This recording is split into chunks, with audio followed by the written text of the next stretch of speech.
তো এখানে আমি জেনারেলি যেটা দেখাতে চলেছি সেটা হচ্ছে ম্যাথামেটিক্যাল ফাংশন অফ এক্সেল।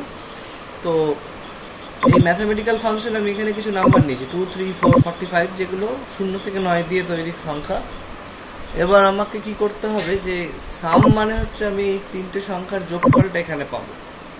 তো এটা করতে গেলে আমাকে কি করতে হবে, ইকুয়ালস টু সাম ব্র্যাকেটের মধ্যে যে রেঞ্জের মধ্যে আমি যোগ করতে চাই সেই রেঞ্জটাকে আমাকে দিতে হবে। সাপোজ আমার এখানে রেঞ্জটা কোথা থেকে শুরু হচ্ছে, A4 থেকে। তো যে ঘর থেকে আমার ডেটা শুরু হবে আমি সেই ঘর থেকে নেবো। আমার এটা A4 এর ডেটা আছে, তাই আমি রেঞ্জটাকে এখানে A4 সেট করছি। A4 is to C4 আমার এই হচ্ছে রেঞ্জ।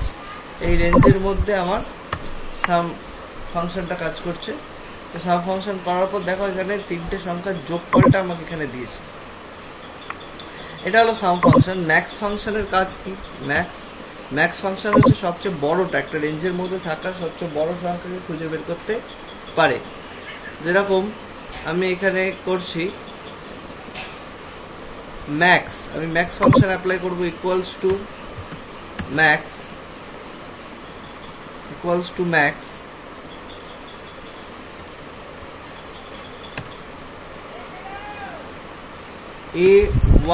A4 থেকে A4 is to C4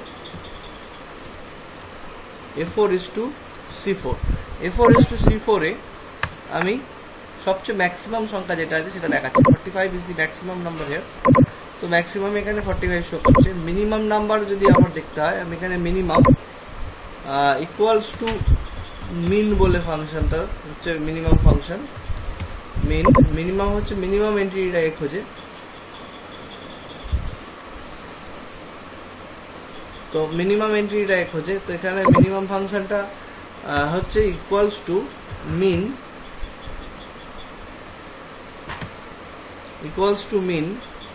A4 is to C4 minimum.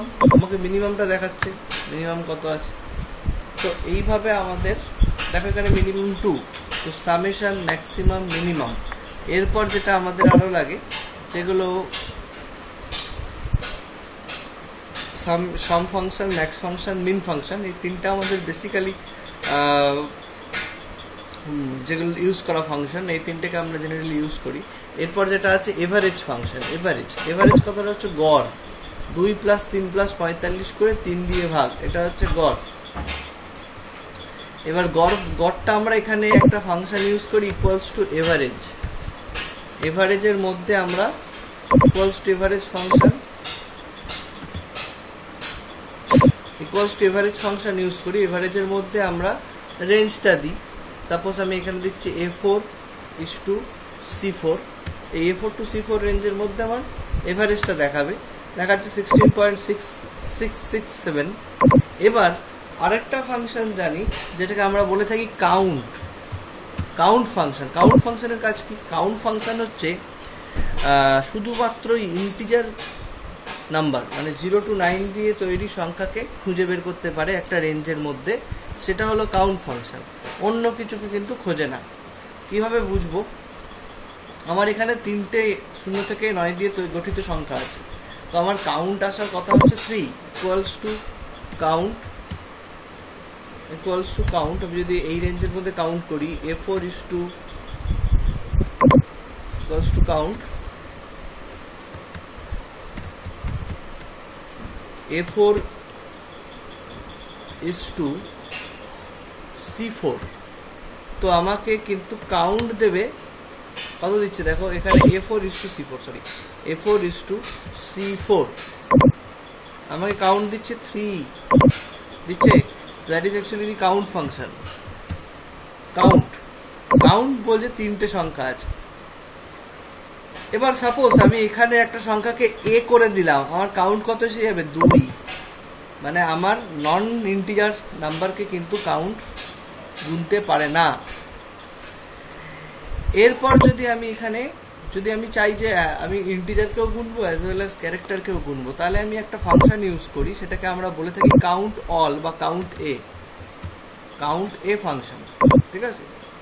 তো কাউন্ট এ ফাংশনটা কেমন হবে, ইকুয়ালস টু কাউন্ট এ একটা range, suppose A4 is two C4, আমার যেহেতু রেঞ্জের মধ্যে আছে, এখানে আমার 3 দিচ্ছে, তার মানে আমাকে এখানে এ কেও গুনছে আবার ইন্টিজার নাম্বারকেও গুনছে। তো কাউন্টে এর মধ্যে যদি একটা অংশ ব্ল্যাঙ্ক থাকে তাহলে কিন্তু এইগুলো কাউন্টে দেখো 2 দেখাচ্ছে, A4 থেকে ও ব্ল্যাঙ্কটাকে গুনতে পারছে না, আর এ শুধু ইন্টিজারকে গুনছে, একটা ইন্টিজার আছে একটা নাম্বার আছে, এখানে এটা এ অল নাম্বারকেও দেখাচ্ছে ইন্টিজারকে দেখাচ্ছে, কিন্তু ব্ল্যাঙ্ক এরিয়াটাকে কিন্তু দেখাচ্ছে না।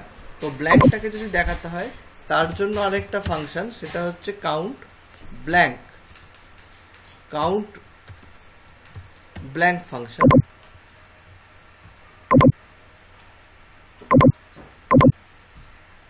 কাউন্ট ব্ল্যাঙ্ক ফাংশন, তো এখানে আমি কাউন্ট ব্ল্যাঙ্ক ফাংশনটা ইউজ করবো, ইকুয়ালস টু কাউন্ট ব্ল্যাঙ্ক।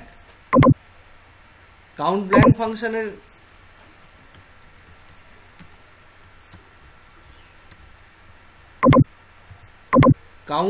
ফাংশনের ইউজফুলনেসটা কি? কাউন্ট ব্ল্যাঙ্ক ফাংশন হচ্ছে কাউন্ট করতে পারে ব্ল্যাঙ্ককে,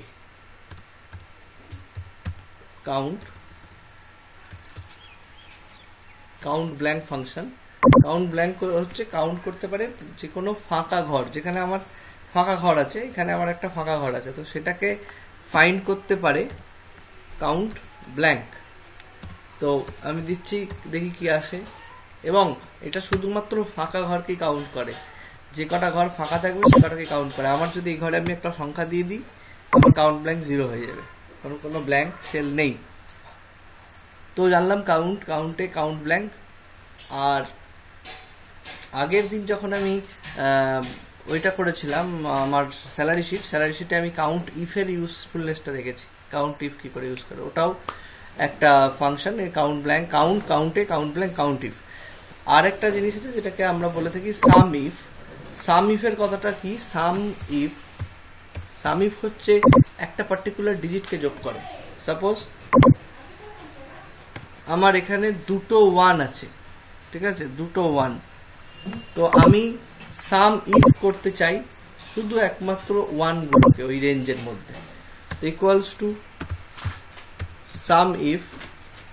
সাম ইফের মধ্যে আমি রেখেছি হচ্ছে কাকে, মানে আমার রেঞ্জ কত থেকে কত অবধি, A4 is to C4 আমার রেঞ্জ, আর আমি এই রেঞ্জের মধ্যে কাকে অ্যাড করব, 1 কে অ্যাড করব।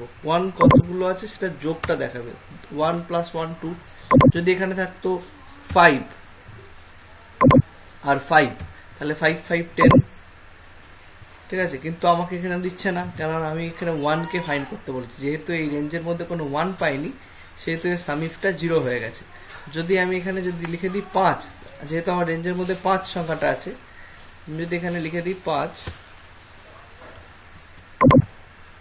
যদি আমি এখানে লিখে দিই 5, তাহলে আমার কিন্তু 5 কে কাউন্ট করে দেখাবে, 5 + 5 = 10। তো এই হলো আমার মিসলেনিয়াস ফাংশন, যেগুলো বিভিন্ন ক্ষেত্রে ইউজ করা হয়ে থাকবে, ঠিক আছে। এরপর যে জায়গাটা রয়েছে, যে এই এভারেজ ফাংশনটাকে আমাকে ইউজ করতে হবে কাউন্ট এ দিয়ে, ঠিক আছে, কাউন্ট এ এর মাধ্যমে এভারেজ ফাংশনকে ইউজ করতে হবে। এবার এভারেজ ফাংশনটা তোমরা কিভাবে শিখবে, এভারেজ ফাংশনটা তুমি কিভাবে শিখবে? এভারেজ ফাংশনটা এখানে আমি শিখিয়েছি এভারেজ দিয়ে, ইকুয়ালস টু এভারেজ দিয়ে আমি এখানে ডিসকাস করেছি, equals to average function use করে। কিন্তু যদি তোমাকে আমি যদি বলি না কোনো ফাংশন ইউজ করবে না, এভারেজ বের করো, ঠিক আছে, তাহলে কিভাবে এভারেজ বের করবে সেই জিনিসটা তোমাদের ভাবতে হবে একবার, এবং সেটা এই রেঞ্জের মধ্যে যা যা ফাংশন দেখেছি তার মধ্যেই আছে। ক্লিয়ার হয়েছে আমার কথাটা, নাকি শুনতে অসুবিধা হয়েছে সেটা বলো।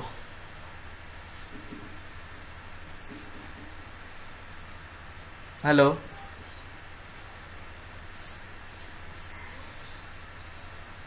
আমি একটা জিনিস বললাম, যেখানে আমি এভারেজটা করেছি আমরা এখানে গ্রুপ ফাংশন ইউজ করেছি, ইকুয়ালস টু এভারেজ।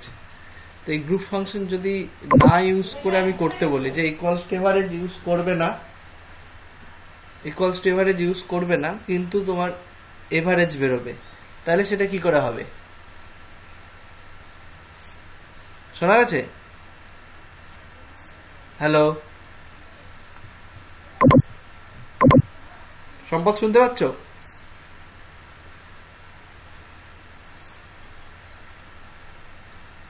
ওকে, আমি ভিডিওটা পাঠাবো, আমার কোশ্চেনটা আমি ভিডিওতে রেকর্ড করে রাখলাম।